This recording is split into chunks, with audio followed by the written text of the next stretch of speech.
Attorney, kasal po ako sa ex ko pero 10 years na kaming hiwalay. May kasulatan din po kami na pirmado namin parehas nung wala nang pakialamanan. Pwede na po ba akong mag-asawang muli? Hindi ka maaaring muling mag-asawa o muling magpakasal kung kasal ka pa sa iba.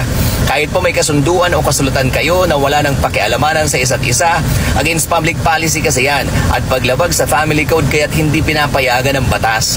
Ang 1987 Constitution, Article 15, Section 2 at ang Family Code, Article 1, both declare the sanctity and inviolability of marriage sa ating bansa. Ibig sabihin, kahit 20 taon na kayong hiwalay o kahit 50 taon pa yan, hanggat hindi napapawalang bisa ng korte ang inyong kasal either by annulment or declaration of nullity of marriage o hanggat buhay ang isa sa inyong dalawa, mananatili kayong nakatali o kasal sa isa't isa. Tandaan din, mahirap ang arrangement o usapang walang pakialamanan dahil baka bukas o makalawa, magbago ang isip ng asawa mo at masampahan ka at ang iyong mapapakasalan ng kasong bigamy. Kaya sa pagpapakasal, siguraduhin na siguradong sigurado kayo at hindi lang dahil kilig na kilig kayo.